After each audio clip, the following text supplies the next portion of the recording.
mais uma sessão do nosso Rezendinho para Todos e hoje temos aí com um intervalo curtíssimo para nossa alegria o Marcos Nakamura, que 2 semanas atrás fez uma linda fala e hoje certamente fará outra. Hoje ele traz um tema oportuno, não apenas por ser um verdadeiro problema de saúde pública, que é a prematuridade, mas por estarmos no mês destinado a chamar atenção para essa questão, que é o outubro. É outubro roxo ou outubro lilás que chama Nakamura?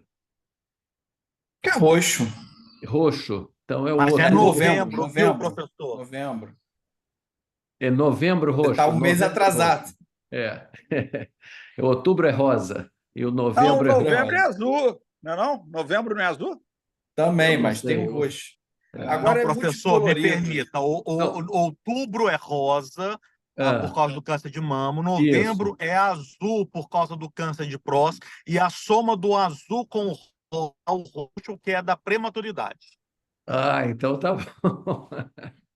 Então, nada como um sujeito culto para nos ensinar aí o porquê do roxo. Então, é roxo, não é lilás. Então, Nakamura, com a palavra, obrigado aí novamente você ter aceito o desafio e temos aí você para ouvir. Obrigado mais uma vez estar nessa sessão.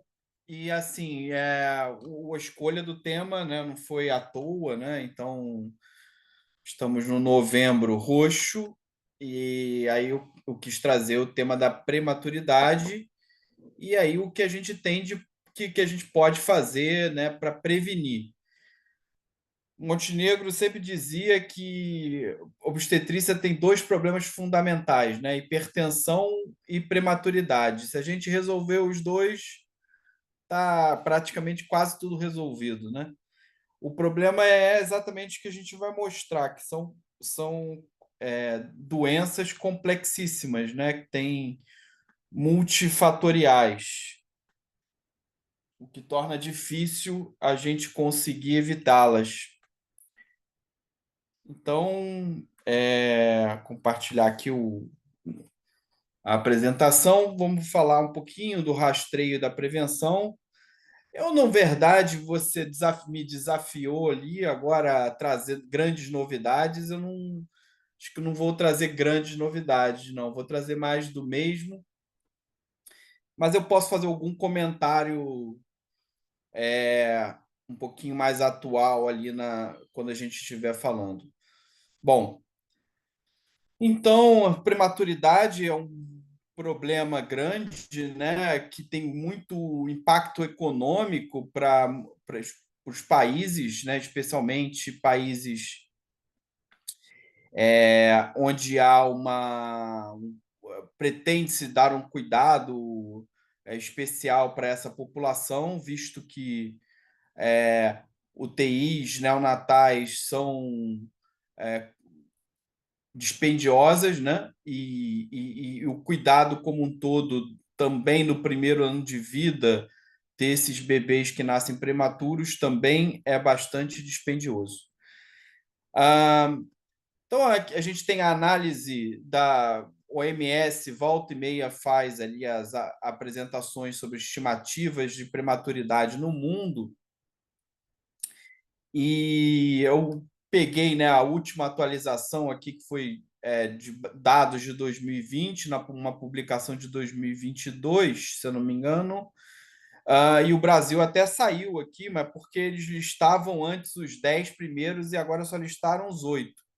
Se continuassem listando 10, o Brasil provavelmente estaria aqui até a 10ª posição, visto que o Brasil tem em torno de mais de 300 mil prematuros ano, né? A gente vê que é o 8º aqui na lista de 2020, era o Congo, né, com 366 mil.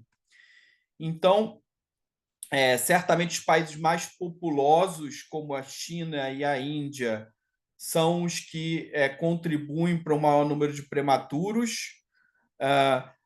Porém, né, a gente vê que a China é um bom exemplo de como vem conseguindo reduzir prematuridade, né, a proporção de partos prematuros na China vem se reduzindo, agora é 6%, que é um indicador de país desenvolvido, enquanto que a Índia, aqui, que lidera as estatísticas por ser um país muito populoso, tem 13% de prematuridade. A gente percebe que países como Bangladesh, que está aqui na lista também, e Paquistão tem até mais que a Índia, né, com 14% e 16%, o que já nos mostra aí que a prematuridade é um problema muito ligado à pobreza. Então, são países extremamente pobres, com indicadores econômicos complicados, um DH bastante baixo, então isso reflete nos indicadores de saúde, como a prematuridade. E a gente vê que, mesmo tendo algum investimento nessa área, Fundação Bill e Melinda Gates faz constantemente aporte de investimento para pesquisas na prevenção da prematuridade, né, ou formas de novos tratamentos ou de investigação da prematuridade. E a OMS também vem aportando, vem desenvolvendo guidelines, tentando, né, melhorar o cuidado da prematuridade, mas a gente vê que pouco mudou na última década, né? Então, a incidência global de prematuridade em 2010 era 9,8%, e em 2020 estava basicamente na mesma coisa, 9,9%. E a gente vê que o gráfico das regiões do planeta também pouco se modificaram. O Brasil, né, não está nessa lista à toa, além do Brasil ser um país que está entre os mais populosos do mundo, o Brasil tem um percentual de prematuridade elevado, né? Então, duas pesquisas aqui importantes da última década, realizadas no Brasil, encontraram indicadores similares. O IMIP, da Universidade de Campinas,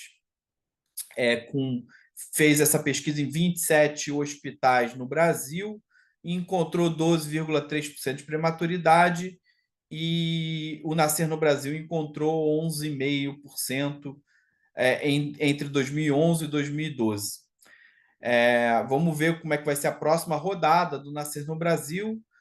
Fato é que o indicador se apresenta similar a esse no nosso sistema de informação, no sistema de informação de nascido vivo, o que não era uma realidade antes de 2011, 12, quando o Nascer no Brasil foi feito, né? Então, houve um aprimoramento do sistema de informação para essa informação da idade gestacional, e hoje a gente está tendo por aí, mas assim, o Nascer no Brasil 2, que está em campo para terminar agora no final do ano, é uma oportunidade da gente confirmar se os dados são esses mesmo.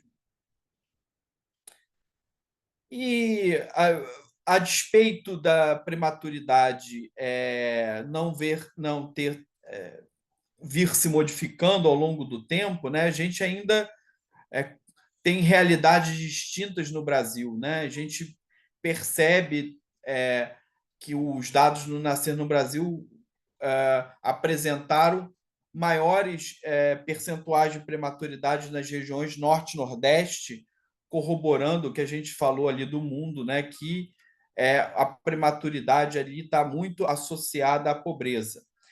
Ainda que a gente tenha um componente da prematuridade, né, que é a prematuridade indicada ou terapêutica, ou indicada pelo provedor, como alguns autores chamam, que pode estar relacionada a um extremo oposto, né? Na verdade, até uma iatrogenia. E é por isso que no Brasil a gente, na verdade, tem um conflito, tem o resultado desses dois componentes, né? Da mesma forma que a gente ainda tem uma prematuridade espontânea ligada à pobreza ainda elevada, a gente ainda convive também com um percentual de partos prematuros indicados que estão relacionados aí a interrupções precoces, também elevadas, principalmente dentro do sistema privado. E isso é claro quando a gente contrasta os indicadores do Brasil com de outros países desenvolvidos, como os países da Europa Ocidental, que apresentam percentuais de prematuridade bem mais baixos que Brasil e mesmo Estados Unidos. Então, a gente tem França, Inglaterra, em torno de 7%, 6% de prematuridade. A gente viu que a China é isso aí também, 6, alguma coisa. O dado como um todo, a gente normalmente tem ali nessas publicações, o clássico é dizer que 70% da prematuridade é espontânea, seja o trabalho de parto espontâneo com membrana íntegra, seja via ruptura prematura de membranas pré-termo, e 30% seriam indicados ou terapêuticos, né? A gente vê que no Brasil não é bem assim, né? No Nascer no Brasil, a gente encontrou aqui 40% de prematuridade indicada, a gente encontrou em torno de 60% da espontânea, e a gente encontrou mais por ruptura prematura de membranas do que por membrana intacta. Um dado curioso.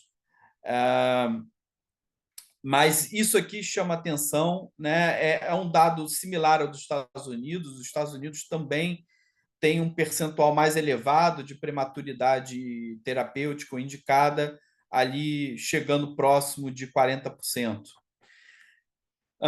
Uma outra publicação que nós fizemos também, ela mostra uma diferença, né, do sistema público para o sistema privado. Aqui está restrito a prematuridade mais prevalente, que é a prematuridade tardia, né, entre 34 e 36 semanas. A gente vê que a distribuição da prematuridade tardia, que responde por 85% do total da prematuridade, ela é similar à prematuridade geral. A gente tem aqui 35% de prematuridade terapêutica no sistema público, enquanto que a gente encontra 60% no sistema privado. E isso aqui chama bastante atenção, né? Só para não deixar de dizer que a prematuridade no sistema público e privado do Brasil, a despeito de populações bem distintas em termos de renda, é idêntica, né? Então, assim, a gente tem 11% de prematuridade tanto no sistema público quanto no sistema privado, enquanto a gente esperaria, né, encontrar bem menos no privado, talvez. E como eu iniciei falando, né, a questão da prematuridade e a sua prevenção, e sua predição e sua prevenção são complexas, porque especialmente a prematuridade espontânea, ela é multifatorial. Ainda que a gente tenha ali uma associação com uma infecção subclínica ou uma infecção propriamente dita, isso só explica uma parte, né, dos casos de prematuridade espontânea mesmo. Outros fatores de risco corroboram, né, para essa prematuridade, para além, né, da infecção, inflamação, e ali a gente pode, inclusive, o mesmo estresse materno, doenças psiquiátricas, e a gente vai ver que também algumas características comportamentais podem corroborar ali para a prematuridade espontânea. E então isso torna a sua abordagem, né, bem complexa e difícil de predizer e prevenir.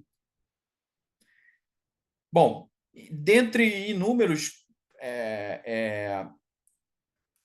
estudos, né, apontam inúmeros fatores de risco para a prematuridade, e a gente tem que ficar atento porque alguns desses fatores de risco são possíveis, né, de atuação no pré-natal.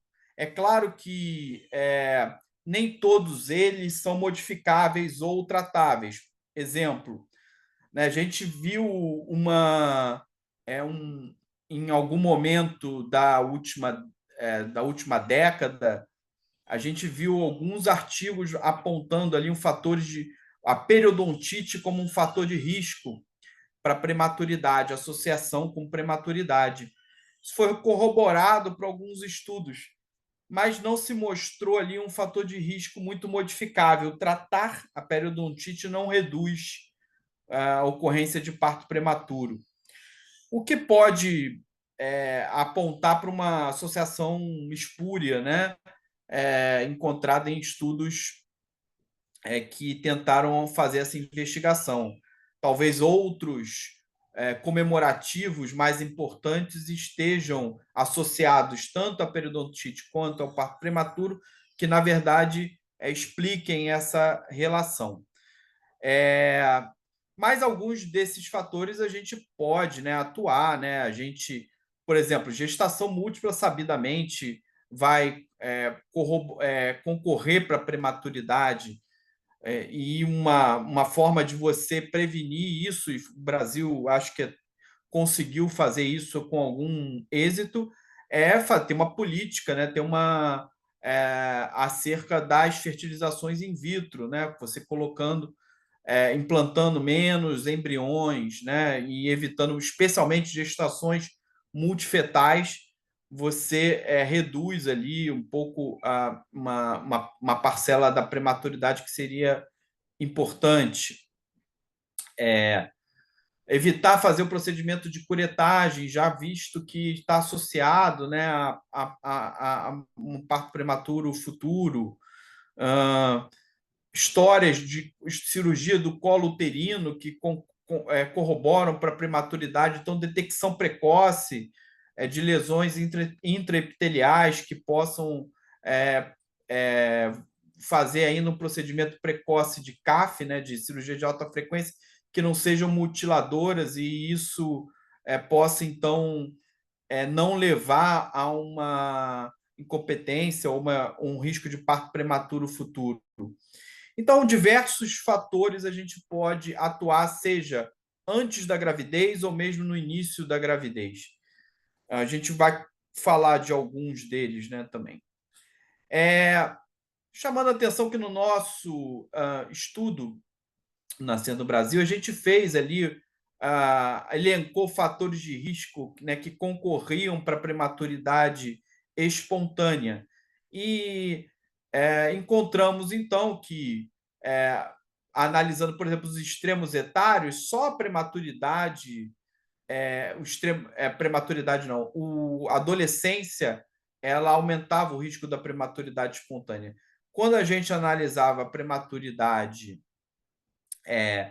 terapêutico indicada, né, na verdade, aí vai ser a idade materna avançada, né, maior que 35 anos, que se torna um fator de risco. Aqui a escolaridade, a baixa escolaridade, ela aumenta, né, o risco da prematuridade. Nuliparidade aumenta o risco da prematuridade. A inadequação do pré-natal, a apresentação não cefálica. E, por certo, aqui os fatores de risco mais importantes são a história de prematuridade anterior, que aumenta em mais de 3 vezes o risco de parto prematuro na gestação índice, bem como gestação múltipla, que aumenta muito, em mais de 15 vezes, e ter uma infecção grave na gestação atual, né, que provocou internação, que aumenta em mais de 5 vezes. E são fatores como, né, isso corrobora o que a gente já comentou, que são fatores que estão relacionados mais à pobreza, né, a iniquidades sociais.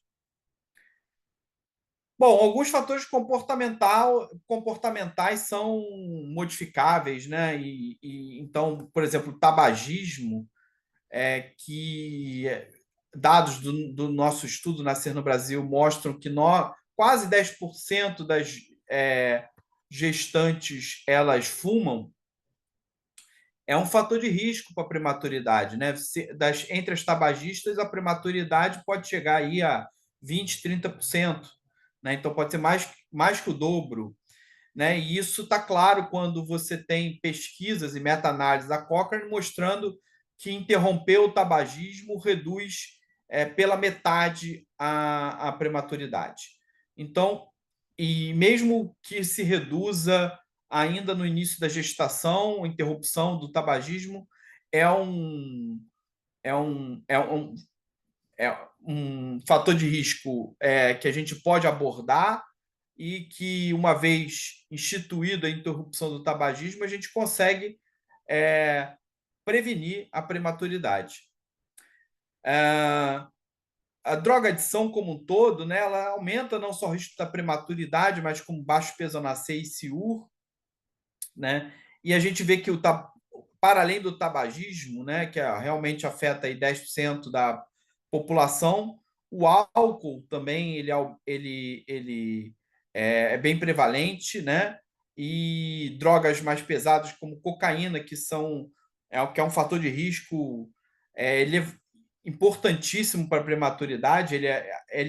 Apesar da sua baixa prevalência, ele aumenta muito o risco da prematuridade. Você vê que 1% da população, mais ou menos, 1,6%, tem adição por cocaína. E que faz com que todas essas drogas somadas, a gente tenha aí quase 17% da população são fatores de risco que a gente pode atuar, né? Deve atuar no pré-natal. Claro que não é fácil, mas a gente tem, como profissional, tem que tentar. Riscos pré-gestacionais que podem ser identificáveis como malformações uterinas. Então, a gente sabe que as malformações millerianas, né? O útero septado, sobretudo, ele é passível de correção cirúrgica, e isso pode levar, então, à redução, né, do parto prematuro. Mas algo muito mais prevalente, como uma miomatose uterina, especialmente quando você tem miomas volumosos, né? Isso também aumenta a chance de parto prematuro. Então, a correção prévia, né, da miomatose poderia modificar, né? A despeito que talvez haja ali não haja assim uma evidência clara que a miomectomia prévia reduziria a prematuridade, mas é possível de ser contornado esse problema, bem como uma história clássica que a gente já tenha de insuficiência istmo-cervical, que você, uma vez identificado, já vai, então, fazer o tratamento adequado, que é a circlagem cervical precocemente, né? Recentemente a gente teve um caso de uma falha, né, de circlagem cervical, resultando em perda com 16 semanas. Então a gente já tentou fazer o encaminhamento dessa paciente para fazer circlagem abdominal fora do período gestacional, para que, uma vez que ela tenha uma nova gravidez, a gente possa, então, prevenir uma nova perda no caso, né? Mas poderia ser também um parto prematuro extremo. E a gente comentou, né? O parto, história de prematuridade é um fator de risco importantíssimo para parto prematuro, né? Tem um risco de recorrência de 20% a 40%, e a gente vai ver que isso pode ser reduzido com uma prevenção adequada. Também, muito importante no nosso pré-natal, o rastreio de bacteriúria assintomática, né? Então, a bacteriúria assintomática, ela aumenta o risco de pielonefrite e o seu tratamento reduz, então, a pielonefrite em mais de 70%, né? E também reduz a chance de parto prematuro. Então, é um fator de risco importante que deve ser rastreado durante o pré-natal, através da urinocultura, e instituído o tratamento adequado, de forma ainda precoce, preferencialmente primeiro trimestre, né? Bom, um fator de risco também que a gente é conhecido, que é a vaginose bacteriana, ela aumenta o risco de parto prematuro. A gente teve várias pesquisas que fizeram rastreio de vaginose bacteriana, usando não só o rastreio clínico propriamente dito, né, mas fazer um rastreio laboratorial, né, de vaginose bacteriana, e mostrando que realmente aumenta a chance de parto prematuro. Porém, infelizmente, a instituição do tratamento antibiótico até o momento não se mostrou eficaz em reduzir o risco de parto prematuro ou de redução de ruptura prematura de membranas. Mais interessante que, especialmente quando a vaginose bacteriana é sintomática, né, ou seja, aquela que a gente detecta durante o pré-natal, o tratamento ele é capaz de reduzir endometrite e infecção pós-parto.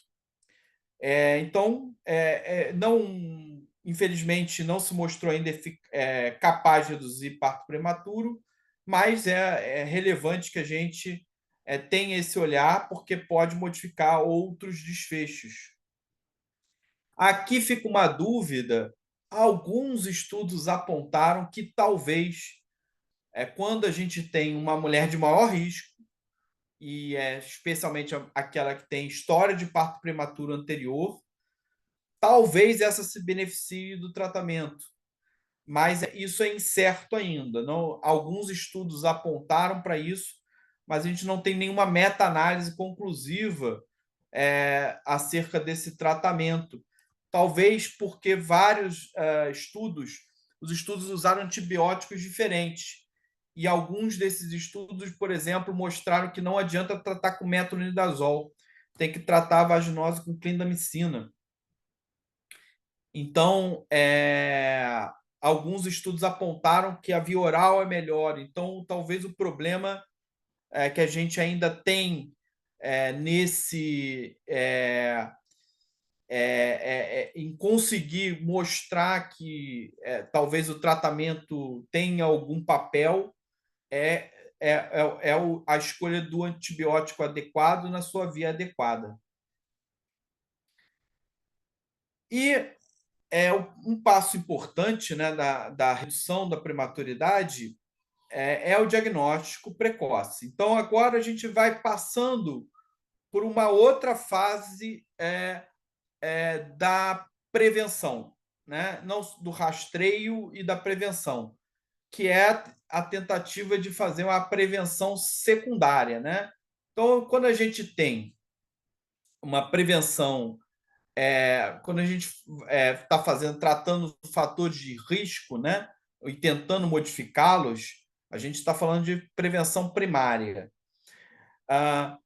Quando já está consumado o quadro de um trabalho de parto prematuro, por exemplo, a gente pode tentar instituir a prevenção terciária, que é reduzir dano, né, que é o nosso corticoide e sulfato de magnésio e, eventualmente, tocólise para permitir o uso de corticoide.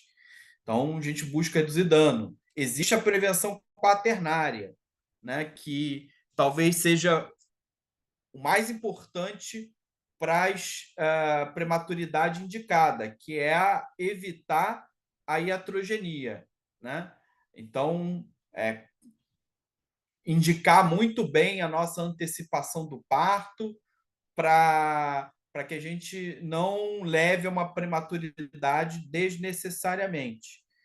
E a gente tem a prevenção secundária, que é tentar diagnosticar o mais precocemente possível para tentar evitar que a gente chegue, né, no parto prematuro. E, claro, quando a gente está falando disso, a gente está falando das modificações do colo uterino. O seu processo de apagamento ele acontece algumas semanas antes do parto prematuro acontecer. Baseado nisso, se viu que há uma relação inversa do comprimento cervical, especialmente no segundo trimestre, com risco de parto prematuro. Né? A gente poderia fazer essa avaliação por métodos, né? Inclusive o toque, medidores, ou, né, como a gente vai falar, né, a ultrassonografia. O toque ele já se mostrou inútil e ineficaz para rastreio do parto prematuro. Né? Então, existe alguns estudos ali, 2 estudos nessa meta-análise da Cochrane, a gente vê que o resultado ali fica quase em cima do 1, não tem efeito nenhum, né? Você fazer exame cervical para ficar tentando dizer, tá, o colo está apagado, né? Tá apagando, né? Isso aí não tem a efetividade necessária para você conseguir rastrear e instituir uma medida de prevenção oportuna, se for o caso. Tá? Um grande método, né, que a gente vai falar aqui é da ultrassonografia transvaginal. E o colo, o toque, ele não é eficaz porque existe uma porção, né, do colo uterino que fica incorporado, né, ao segmento. E ali a gente só a ultrassonografia transvaginal consegue medir adequadamente. E aí tem se mostrado, né, um exame de grande valia. Para além da medida do colo propriamente dito, né, a gente pode também fazer uma avaliação da abertura do orifício interno do colo, o afunilamento. O papel do afunilamento ainda não está claro, né, em boa parte dos estudos. A gente sabe que ele aumenta o risco, mas não existe, ainda que vários estudos tenham feito uma proposta de, por exemplo, fazer cerclagem quando a gente tem tem o apagamento do tipo V, né, ou U, né, não é apoiado assim por nenhum consenso.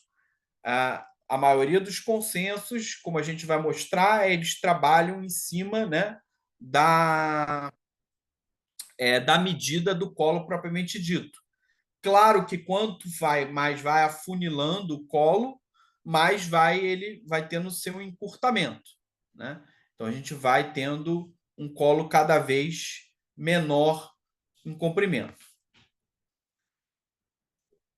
E aí a gente sabe, né, vários estudos já mostraram, né, que o colo curto, sua medida ali, corriqueiramente, tem se usado mais recentemente 25, aumenta em 6 vezes, 7 vezes o risco de parto prematuro de 32, 34. Tem para tudo que é gosto, né? De idade gestacional. Vai depender muito ali do que o autor vê como o que vai dar significativo, e aí ele coloca o ponto de corte, né? 32 ou 34, como esse aqui mostra 35 semanas. Então, ou no passado, né, a gente lembra, os mais antigos, que já se usou medidas menores, 15 milímetros, né, como rastreio. São extremos da curva, né, de normalidade. Então, a gente vai ver que, por exemplo, se a gente pegasse o percentil 25 como ponto de corte, a gente estaria aqui na medida em torno de 30. Quando a gente a gente vai para o 15, a gente está lá abaixo do percentil 5 da curva de normalidade. Mas foram assim que também os estudos começaram, né, a mostrar a eficácia da prevenção. Então, usando extremos e depois passando a incluir e abarcar mais gente, ainda que você corra o risco, né, de tratar mais gente desnecessariamente, mas ter mais falso positivo. Então, aqui a gente tem aqui uma distribuição, né, o estudo P5, que foi um estudo capitaneado pelo Rodolfo Pacanella, da Unicamp, a quem aqui eu agradeço. Vários dos slides dessa aula são dele, na verdade. E a gente tem uma curva, então, esse estudo oportunizou, né, a gente ter uma curva de normalidade da população brasileira. E a gente vê que o 25 milímetros ele é o P5 para 18 a 21 semanas. Mas para 22 semanas ele já estaria ali em torno do P10, né, do percentil 10 da curva de normalidade. Esse estudo, por exemplo, ele incluiu na sua randomização para abordagem de prevenção mulheres que tinham colo menor que 30, porque esse colo menor que 30 é aqui mais ou menos o percentil 25. Então, a gente pegava mais gente e tentava, né, tratar mais gente. A gente não necessariamente tem essa faixa de entre 25 a 30. A gente tem alguma dúvida se o prevenção pode funcionar, né? Mas isso já no passado já se mostrou, né, que a gente foi elevando o ponto de corte das estratégias de prevenção e foi funcionando. É claro que provavelmente funciona para uma parcela das pessoas, mas a interrogação é: vou fazer muito tratamento desnecessariamente, né? Essa é uma pergunta ainda a ser respondida. Fato é que, em geral, a gente tem usado mais corriqueiramente. Todos os consensos, como vou também mostrar, trabalham com colo abaixo de 25. E aqui a gente tem aqui 5%, né, que abarca em torno de 5, 6% da população nessa faixa de idade gestacional e cerca de 10%, né, com 22 semanas. Jorge perguntou do primeiro trimestre. Certamente, fazer o rastreio do primeiro trimestre, a gente já mostrou que a gente tem pontos de corte para também identificar a prematuridade. Mas ainda a gente... esses pontos de corte seriam mais altos, né? Seriam em torno de 30, na faixa talvez do 35, que seriam apontariam um maior risco de prematuridade. A questão é saber se tratar todo mundo que tem esse colo ali vai funcionar. A gente ainda carece de trials que nos deem essa resposta. Bom, fato é que a ultrassom transvaginal é um exame simples, objetivo, que nos dá uma medida objetiva, é uma oportunidade de contribuir para a prevenção da prematuridade, ele permite fazer a intervenção, como a gente vai mostrar, e é o melhor preditor que a gente tem de parto prematuro. E aí a gente pode ter duas formas de rastreio, né? É claro que o ideal, talvez, é que a gente proponha um rastreamento universal, mas isso talvez não seja factível para todo o nosso país. Fato é que se a gente vai oferecer ultrassom morfológico para todo mundo, por exemplo, o que ainda não é uma realidade do SUS, a gente poderia facilmente oferecer ultrassom transvaginal para todas as gestantes entre 16 e 24 semanas, né? E aí identificaria as mulheres que teriam colo menor que 25.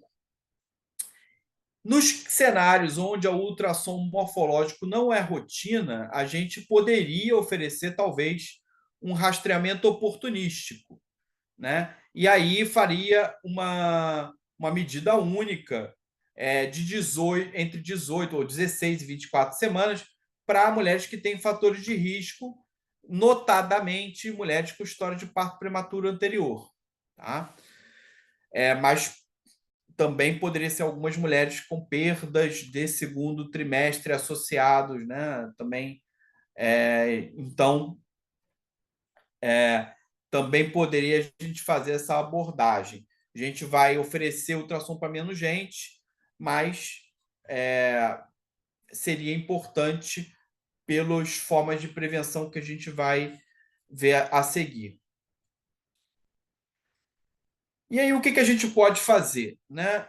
Então, algumas opções que a gente tem, a mais antiga proposta de prevenção da prematuridade é a cerclagem cervical, e aí não confundir o que a gente vai falar, que assim, a gente tem o tratamento da prevenção da cerclagem cervical, da incompetência cervical, que é sempre cerclagem. O que a gente vai falar aqui é da prevenção do parto prematuro via cerclagem, baseado em fatores de risco, em mulheres sem história de parto prematuro, sem história de incompetência cervical. Progesterona, né, que nas últimas 2 décadas ganhou atenção, e o pessário, né? Então, são as 3 formas mais estudadas, né, de prevenção do parto prematuro.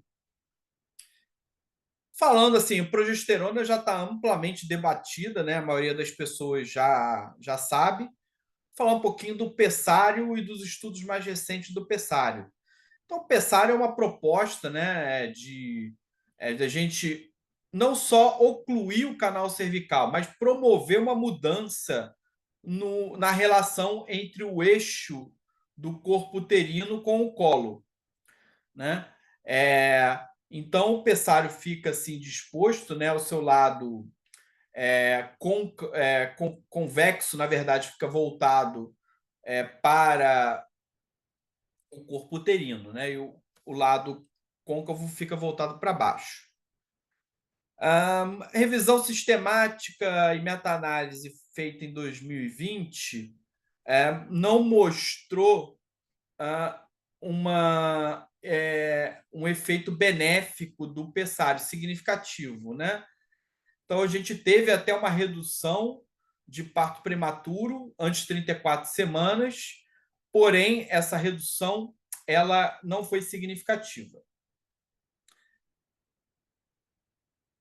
Depois disso, outros estudos foram publicados. Esse estudo agora foi publicado agora, em 2024. Ele foi um estudo que comparou pessário versus progesterona vaginal em mulheres com colo curto, menor que 25, sem história de parto prematuro anterior. E não encontrou diferença nenhuma. Tá? Ou seja, nem favorecendo um, nem o outro. Tá? Então,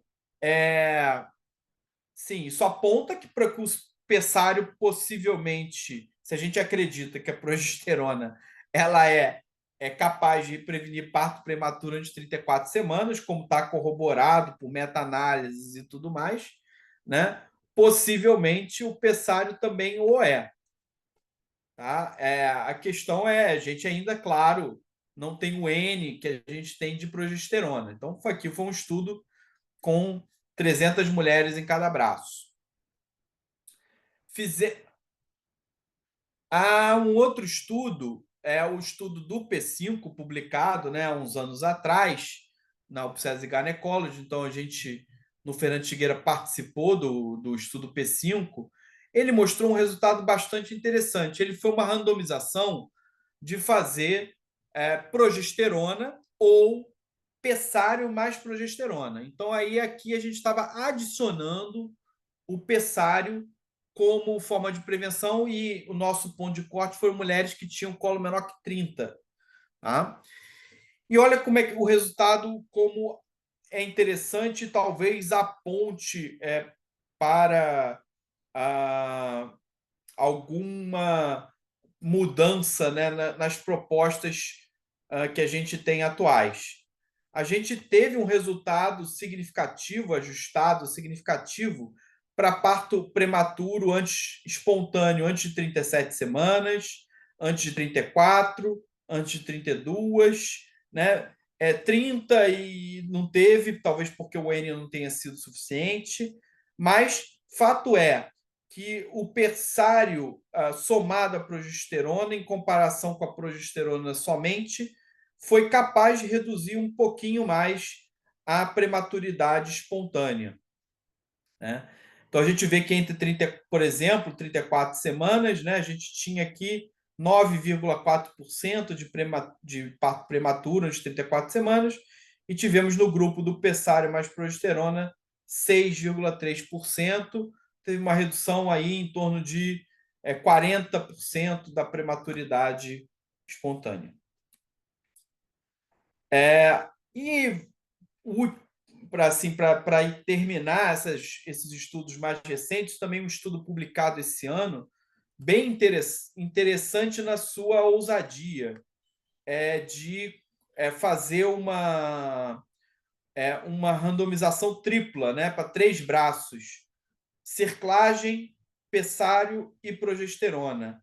Mais ou menos 130 mulheres aqui para cada braço, e a diferença foi nenhuma, né? Os 3 tiveram mais ou menos o mesmo desempenho. Na realidade, a progesterona teve um pouquinho mais, mas isso não foi significativo, de redução de parto prematuro entre 34 e 37 semanas. Mas para a prematuridade abaixo de 34 semanas, foi exatamente a mesma coisa, não teve diferença nenhuma. Então, a gente fica com o ideário, né, de que a cerclagem, por ser uma cirurgia, botar um fio ali é mais eficaz, mas os tratamentos vêm se mostrando que são mais ou menos, têm a mesma performance. Os tratamentos que eu digo, as formas de prevenção. O que talvez seja um fator modificador ali é a gente associar, né, essas formas de prevenção. Assim como eu falei que o pessário pode ser adicionado à progesterona, a gente vai ver que já existe, né, de muito tempo, proposta, né, de usar a cerclagem também. E essas são as recomendações aqui do American College, né?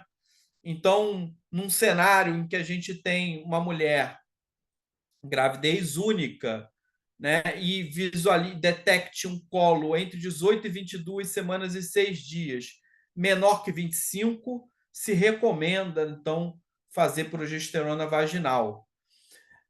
Não há uma indicação clara para esse grupo de mulheres de fazer cerclagem, a não ser que o colo seja menor que 10 milímetros, né? Então, talvez essas mulheres com colo menor que 10 milímetros se beneficiem da cerclagem, mas isso também tem algum grau de incerteza, porque os estudos sobre essa população são escassos. Para mulheres que têm história de parto prematuro anterior, você recomenda fazer uma medida seriada do medida cervical, começando com 16 semanas e indo até 24, a cada 1 a 4 semanas, vai depender da medida inicial, né? E para essas mulheres você vai oferecer progesterona, porque elas têm história de parto prematuro anterior.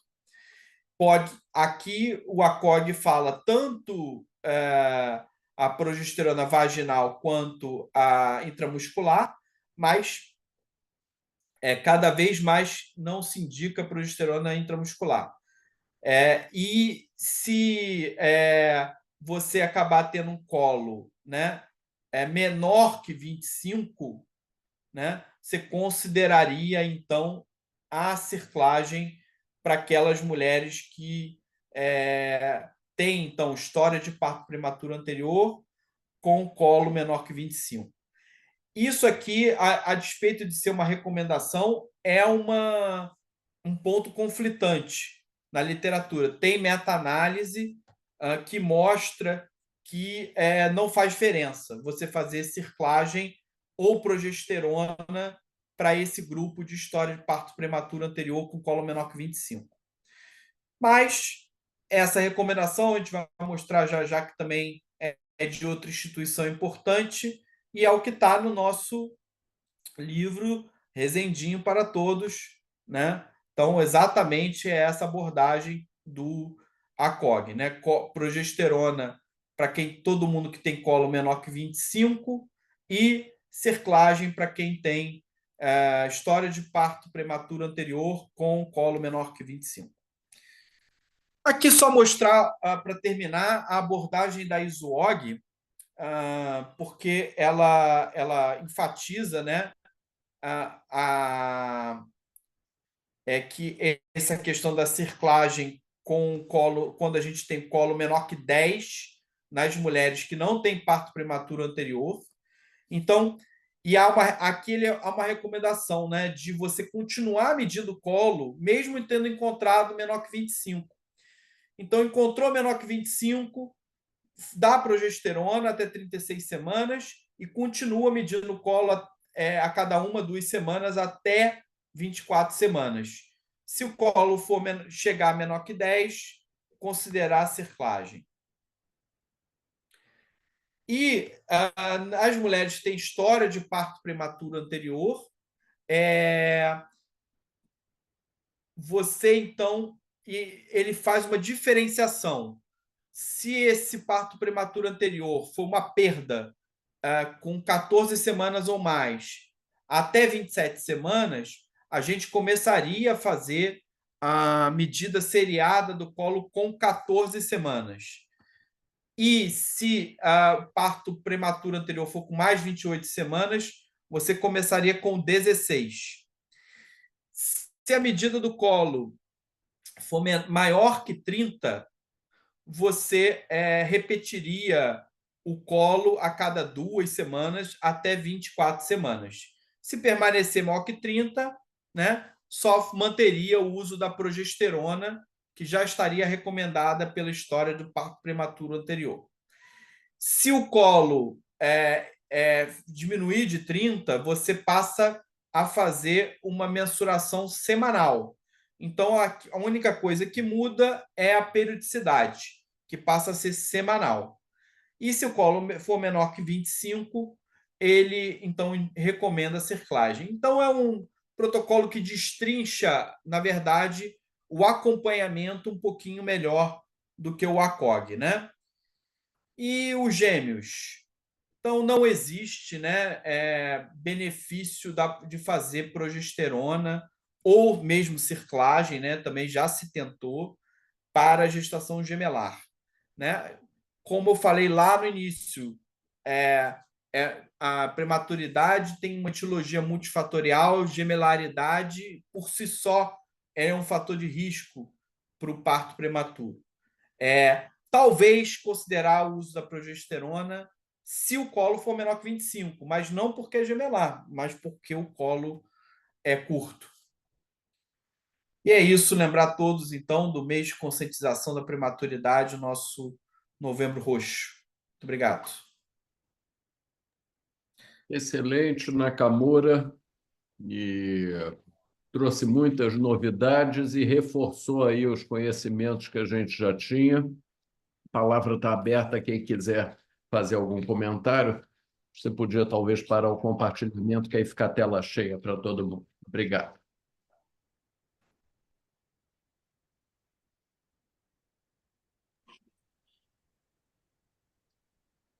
Professor Rezende, queria comentar aqui Vamos lá, Sidney.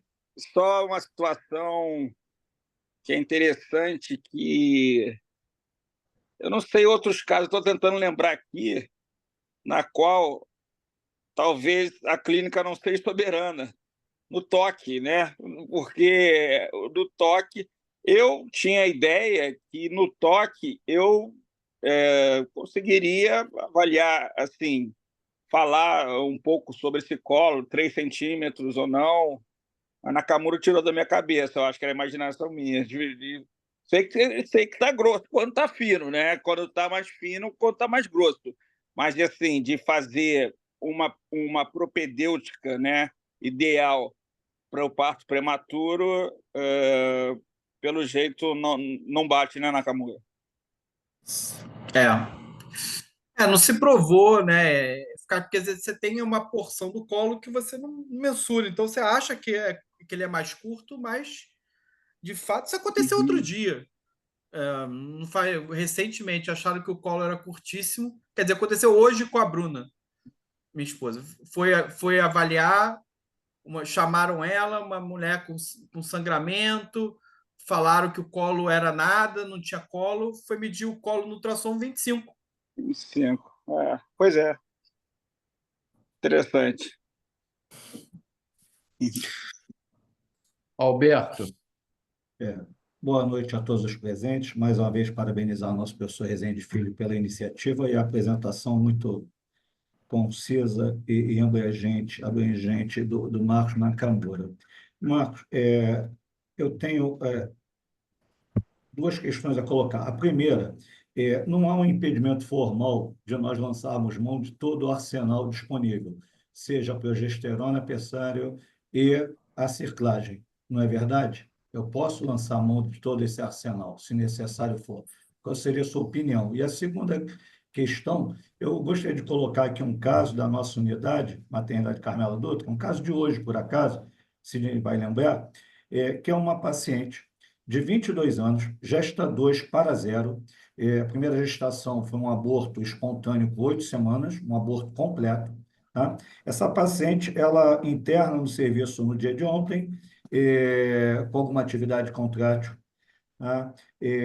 Hoje ela estava bem em relação à atividade uterina, porém, nos surpreendeu que na mensuração do seu colo, encontramos 15 milímetros. Essa paciente encontra-se hoje com 25 semanas. O que você faria? Quantos milímetros? 15, 15. com 25 semanas. E ela teve contração? Ela teve contração. Hoje não mais, mas ela, segundo o relato da internação do dia de ontem, hoje estamos com a unidade informatizada, consta que sim. 22 anos, já está 2 para 0, primeira gestação terminou com um aborto completo na 8ª semana. Sim. Eu faria progesterona somente. Mesmo assim, é um caso que, na verdade, ele não está abarcado nos estudos, né? Vamos dizer assim, que tratam da prevenção da prematuridade, porque ela é sintomática, né? Então, os estudos todos, né, são, na verdade, para abordagem das pacientes assintomáticas. Talvez tenha faltado eu comentar isso, mas a Ela gente contraiu. Ela contraiu. encontrou um colo menor que 15, eu acho que teria indicação de fazer progesterona. Sobre você lançar mão de todos os recursos, não tenho evidência, né, disso ainda. Talvez a gente vai individualizar um caso, né? Você possa usar. Acho que eu nunca vi usar os 3, né? Progesterona mais pessário, eu acho, a gente viu ali no estudo, foi feito e tal. E progesterona mais circlagem também a gente tem usado em alguns casos essa abordagem, né? Então, especialmente quando a gente vê que o colo está afunilando muito. Então, assim, a gente tem feito isso. Os 3 eu nunca vi, né? Agora, a gente não sabe se, na verdade, isso é tão efetivo, né? A gente vê o que, na comparação, eles são estratégias similares, né? Agora, associando, potencialmente, a gente acredita que possa reduzir mais um pouco para uma parcela das pessoas, não seria talvez para todo mundo. Certo. Então, essa Então, são para paciente extremos, né? Você vê que talvez tenha aí apontando benefício ou para o colo menor que 25, com parto prematuro anterior, ou quando está colo menor que 10. Então, assim, são extremos, né? entendi. Essa paciente, no caso em questão, efetivamente você não indicaria cerclagem, Não, com colo menor que 15, não indicaria não. Ainda mais que está num momento que a circlagem, já começa a teoricamente, já sair. estaria contraindicada, né? 25, É, né? isso. Ok. Obrigado, hein? Parabéns. Apesar de que eu sempre faço essa ressalva. Os caras, eles contraindicam o cerclagem a partir de 24, porque, teoricamente, 24 tem viabilidade. Não é muito bem a nossa realidade dos nossas UTIs, né? Então, assim, tem um caso ou outro que você acha que poderia considerar com 24, né? Buscando Ali. ganhar tempo, né? É. Ok.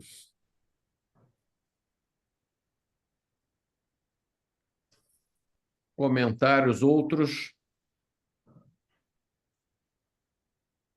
Nakamura, em relação ao gemelar, que é sempre um desafio, apesar de nada se comprovar, há quem ache que progesterona talvez tivesse alguma oportunidade.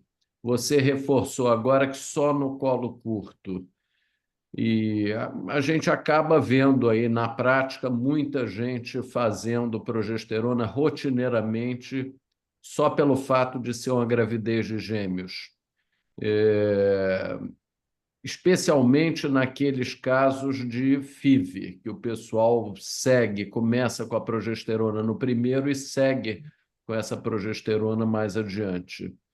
Eu queria que você reforçasse aí o que as evidências dizem para ficar aqui uma fala coerente com a ciência. Não tem. O gemelar já se tentou bastante, né? Assim, você falou progesterona, acho que está até melhor que no passado, porque no passado a gente via fazer cerclagem de rotina para o gemelar, que tem trial e tudo mais e não tem benefício, né? Fazer progesterona de rotina também já se tentou em trial e já não mostrou benefício. Talvez, e mesmo assim, está se demorando a comprovar, ou seja, certamente precisa de um número necessário para tratar maior de pessoas de gestações gemelares para ter algum benefício. A questão da FIV, o pessoal faz progesterona no início da gestação porque foi uma gravidez, né, que não teve ovulação. Então, não teve ovulação, não tem corpo lúteo, que não estaria produzindo progesterona.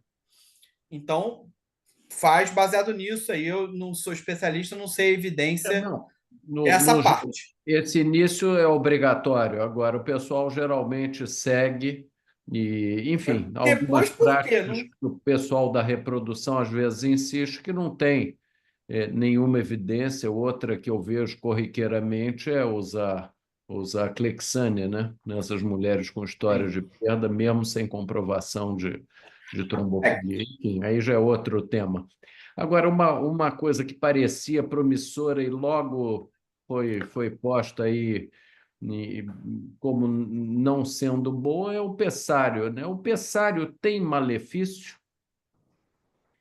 Então, o pressário, você tem mais descarga, né? Mais corrimento vaginal, que por vezes incomoda a paciente, e algumas queixam de um desconforto. A maioria se adapta bem ao pessário. A gente fez lá o estudo, a gente randomizou, não me lembro mais, mas randomizou quase umas 20 para pessário. Então, ele, assim, para a grande maioria, ele eu acho que trabalha bem. Agora, falta encontrar o papel dele ainda. Porque se ele é equivalente, que seja equivalente à progesterona, Mais fácil talvez usar seja melhor usar progesterona. progesterona. É. Mais fácil mas também tem o custo, né?